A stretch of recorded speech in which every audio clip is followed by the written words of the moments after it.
क्या आपने भी कई बार सपनों में सांप देखा है? अगर हाँ, तो आप इस प्रवचन को पूरा जरूर सुने। इस प्रवचन के माध्यम से हम आपको बताएंगे कि सपनों में सांप दिखाई देने का क्या अर्थ होता है। प्राचीन पुराणों में सपनों में सांप देखने के अर्थ के बारे में विस्तार से बताया गया है। इन सपनों का हमारे जीवन से कोई ना कोई नाता होता है। प्राचीन काल से ही नागों को पूजनीय माना गया है, और जब ये नाग हमारे सपनों में आते हैं तो हमें हमारे भविष्य से जुड़े संकेत देते हैं। कुछ संकेत तो इतने महत्वपूर्ण होते हैं कि उन्हें हमें कभी लक्ष्य नहीं करना चाहिए। इसीलिए आप इस प्रवचन को पूरा जरूर सुने, क्योंकि आधा अधूरा ज्ञान घातक होता है। तो चलिए जानते हैं शिव ने मां पार्वती को नागों के सपनों से जुड़े कौन से रहस्य बताए हैं। दोस्तों, एक बार की बात है, कैलाश पर्वत की ऊंची चोटियों पर देवी पार्वती और भगवान शिव एक साथ बैठे थे। हिमालय की शीतल बयार और बर्फ से ढकी चोटियों के बीच पार्वती जी ने भगवान शिव से पूछा, हे स्वामी, मुझे बताइए कि सपनों का क्या अर्थ होता है? क्या उनके पीछे कोई गुण संदेश छुपा होता है? मनुष्य जो सपने देखते हैं उन सपनों के क्या अर्थ होते हैं? कृपया आप मुझे सपनों के रहस्य के बारे में बताइए। भगवान शिव ने मुस्कुराते हुए देवी पार्वती की ओर देखा और कहा, हे देवी, सपने हमारे अवचेतन मन की अभिव्यक्ति होते हैं। वे हमारे जीवन की घटनाओं, भावनाओं और आकांक्षाओं का प्रतिबिंब होते हैं। हर सपना कुछ ना कुछ अर्थ रखता है और हमें आने वाली घटनाओं की पूर्व सूचना देता है। देवी पार्वती ने फिर पूछा, हे स्वामी, अगर किसी को सपने में सांप दिखाई दे तो इसका क्या अर्थ होता है? मनुष्यों को सपने में सांप क्यों दिखाई देते हैं? क्या सपने में सांप देखने से कोई संकेत मिलते हैं?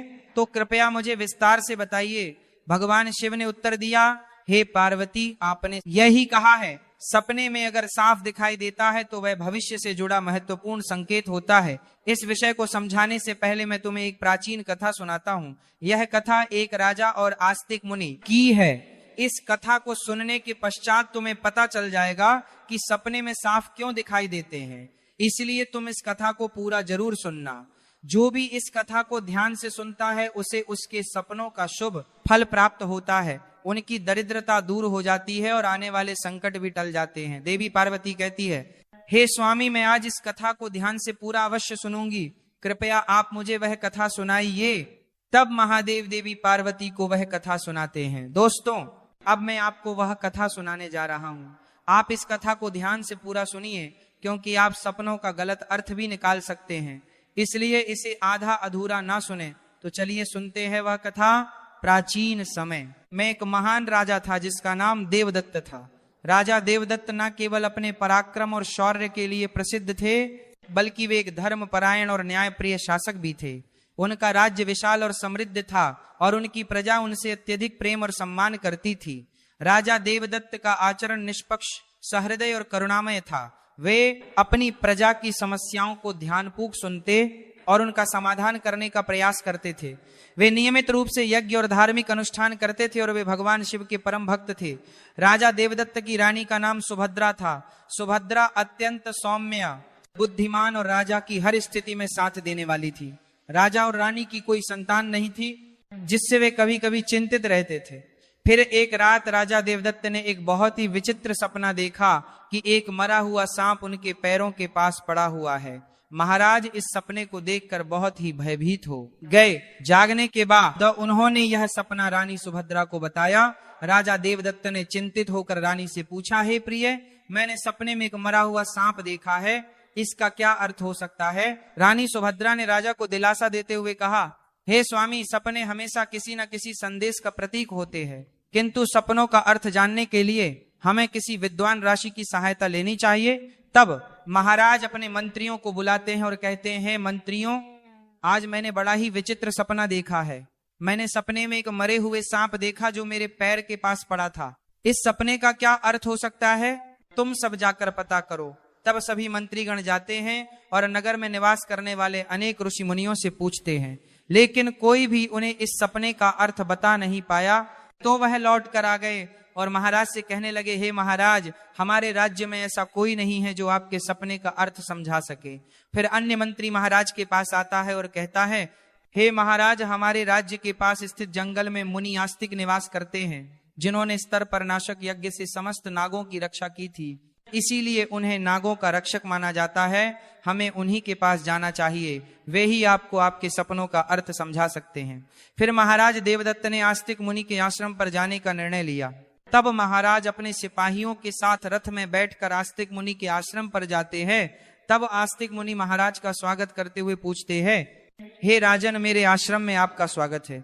कहो आपकी क्या समस्या है, किस कारण से आपका हमारे आश्रम में आगमन हुआ है। तब महाराज देवदत्त कहते हैं, हे मुनिवर, मैं आपके पास एक सहायता मांगने के लिए आया हूँ। मैंने नागों का एक विचित्र स्वप्न देखा है, उसी का अर्थ जानने के लिए आपके पास आया हूँ। आस्तिक मुनि कहते हैं, हे राजन, आपने सर्पों के विषय में जो भी स्वप्न देखा है उसे निसंकोच होकर कहें। सपने में सांप देखने पर इसका कोई ना कोई अर्थ अवश्य होता है। यह जो स्वप्न आपने देखा है उसे विस्तार से बताएं। महाराज देवदत्त आस्तिक मुनि से कहते हैं, हे मुनिवर, कल रात मैंने एक विचित्र स्वप्न देखा। मैंने देखा कि एक मरा हुआ सांप मेरे पैरों के पास पड़ा हुआ था। कृपया मुझे स्वप्न का अर्थ बताइए। आस्तिक मुनि ने ध्यानपूर्वक राजा की बात सुनी और कहा, हे राजन, अगर सपने में आपको मरा हुआ सांप दिखाई देता है तो इसका मतलब है कि आपके जीवन की बाधाएं और संकट जल्द ही दूर होने वाले हैं। ये एक शुभ संकेत है, इसलिए आप चिंता मुक्त होकर घर पर जाएं। इसमें भयभीत होने वाली कोई बात नहीं है। फिर महाराज देवदत्त प्रसन्न होकर आए, आस्तिक मुनि को प्रणाम करते हैं और धन्यवाद देते हुए लौटकर अपने राज्य में लौट जाते हैं। इस स्वप्न के फल स्वरूप कुछ दिनों बाद राजा देवदत्त के राज्य में दुश्मनों द्वारा पैदा की गई सभी समस्याएं और संकट दूर हो गए। राजा इस संकेत से बहुत खुश हुआ। फिर अगले दिन रात को राजा देवदत्त को ऐसा ही सांप का और एक सपना आया। उस सपने में राजा देवदत्त ने देखा कि वह एक बड़े सांप को पकड़ रहे हैं। जागने के बाद राजा ने तुरंत आस्तिक मुनि के पास जाकर पूछा, हे मुनिवर, मैंने सपने में देखा कि मैं एक बड़े सांप को पकड़ रहा हूँ, इसका क्या अर्थ है। आस्तिक मुनि ने कहा, हे राजन, अगर आप सपने में सांप को पकड़ते हुए देखते हैं तो यह भी एक शुभ संकेत होता है। यह दर्शाता है कि आप भविष्य में अपनी मेहनत से धन संपत्ति प्राप्त करेंगे और उसे सही तरीके से इस्तेमाल करेंगे। कुछ दिनों बाद राजा ने एक बड़े युद्ध में विजय प्राप्त की और राज्य की संपत्ति में वृद्धि हुई। राजा देवदत्त का तीसरा सपना। एक अन्य रात राजा देवदत्त ने सपने में देखा कि एक सांप उड़ता हुआ दिखाई दे रहा है। जागने के बाद राजा ने तुरंत आस्तिक मुनि के पास जाकर पूछा, हे मुनिवर, मैंने सपने में एक उड़ता हुआ सांप देखा है, इसका क्या अर्थ है। आस्तिक मुनि ने कहा, हे राजन, अगर सपने में सांप उड़ता हुआ दिखाई देता है तो यह उन्नति और प्रगति का प्रतीक होता है। इसके बाद राजा के राज्य में व्यापार और कृषि में उन्नति होने लगी। राजा देवदत्त का चौथा सपना। कुछ दिनों बाद राजा देवदत्त ने सपने में बार बार काले रंग का सांप देखा। वह चिंतित होकर आस्तिक मुनि के पास गया। राजा ने उनसे पूछा, हे मुनिवर, मैंने सपने में बार बार काले रंग का सांप देखा है, इसका क्या अर्थ है।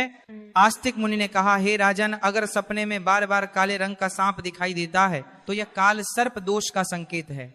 हालांकि ज्योतिष शास्त्र में इसका निवारण भी बताया गया है। आस्तिक मुनि के निर्देशानुसार राजा ने पूजा पाठ किया और दोष से मुक्ति पाई। राजा देवदत्त का पांचवा सपना। फिर एक रात राजा देवदत्त ने सपने में हरे रंग का सांप देखा। जागने के बाद राजा ने तुरंत आस्तिक मुनि के पास जाकर पूछा, हे मुनिवर, मैंने सपने में हरे रंग का सांप देखा है, इसका क्या अर्थ है। आस्तिक मुनि ने कहा, हे राजन, अगर सपने में हरे रंग का सांप दिखाई देता है तो ये एक शुभ संकेत है और यह निकट भविष्य में आपके साथ घटने वाली किसी अच्छी घटना की ओर इशारा करता है। इसके बाद राजा के राज्य में अच्छी फसल हुई और प्रजा बहुत खुशहाल हो गई। राजा देवदत्त का छठवां सपना। एक अन्य रात राजा देवदत्त ने सपने में सफेद रंग का सांप देखा। जागने के बाद राजा ने तुरंत आस्तिक मुनि के पास जाकर पूछा, हे मुनिवर, मैंने सपने में सफेद रंग का सांप देखा है, इसका क्या अर्थ है। आस्तिक मुनि ने कहा, हे राजन, सपने में सफेद रंग का सांप दिखाई देना भी शुभ संकेत है, जिससे धन की प्राप्ति होती है। कुछ दिनों बाद राजा को एक अज्ञात स्रोत से बहुत सारा धन प्राप्त हुआ। राजा देवदत्त का सातवां सपना। राजा देवदत्त ने सपने में देखा कि एक सांप डरकर भाग रहा है। जागने के बाद राजा ने तुरंत आस्तिक मुनि के पास जाकर पूछा, हे मुनिवर, मैंने सपने में एक सांप को डरकर भागते हुए देखा है, इसका क्या अर्थ है। आस्तिक मुनि ने कहा, हे राजन, अगर सपने में सांप को किसी से डरकर भागते हुए देखते हैं तो ये एक अशुभ संकेत है और ये दर्शाता है कि आपको आपके शत्रुओं से धोखा हो सकता है। कुछ दिनों बाद राजा के करीबी मंत्री ने उन्हें धोखा दिया, लेकिन राजा समय रहते सतर्क हो गए और उन्होंने उस मंत्री को कैद कर लिया और दंड दिया। राजा देवदत्त का 8वां सपना। एक अन्य रात राजा देवदत्त ने सपने में देखा कि एक सांप उन्हें काट रहा है। जागने के बाद राजा ने तुरंत आस्तिक मुनि के पास जाकर पूछा, हे मुनिवर, मैंने सपने में देखा कि एक सांप मुझे काट रहा है, क्या अर्थ है इसका? आस्तिक मुनि ने कहा, हे राजन, अगर सपने में सांप आपको काटता है या आपका पीछा करता है तो यह किसी अशुभ घटना की सूचना होती है। कुछ दिनों बाद राजा को गंभीर बीमारी ने घेर लिया, लेकिन वे मुनि के आशीर्वाद से ठीक हो गए। राजा देवदत्त का 9वां सपना। एक रात राजा देवदत्त ने सपने में नाग नागिन का जोड़ा देखा। जागने के बाद राजा ने तुरंत आस्तिक मुनि के पास जाकर पूछा, हे मुनिवर, मैंने सपने में नाग नागिन का जोड़ा देखा है, इसका क्या अर्थ है? आस्तिक मुनि ने कहा, हे राजन, अगर सपने में नाग नागिन का जोड़ा दिखाई देता है तो यह संकेत है कि आपके पूर्वज आपको सूचना दे रहे हैं कि आपको अपने कुल देवी देवता की उपासना करनी चाहिए। राजा ने मुनि के निर्देशानुसार कुल देवी देवता की उपासना की, जिससे उनके राज्य में सुख शांति बनी रही। राजा देवदत्त का 10वां सपना। एक रात राजा देवदत्त ने सपने में सांप के बच्चे देखे जो उनके सिंहासन पर बैठे हुए थे। जागने के बाद राजा ने तुरंत आस्तिक मुनि के पास जाकर पूछा, हे मुनिवर, मैंने सपने में देखा कि सांप के बच्चे मेरे सिंहासन पर बैठे हुए हैं, इसका क्या अर्थ है? आस्तिक मुनि ने कहा, हे राजन, अगर सपने में सांप के बच्चे दिखाई देते हैं और वे आपके सिंहासन पर बैठे हुए हैं तो यह संकेत है कि आपके घर में जल्द ही संतान का आगमन होगा, आपका पुत्र महान बनेगा और आपके राज्य का उत्तराधिकारी होगा। कुछ महीनों बाद रानी सुभद्रा ने एक पुत्र को जन्म दिया। वह पुत्र बड़ा होकर एक महान राजा बना और अपने पिता के राज्य का उत्तराधिकारी बना।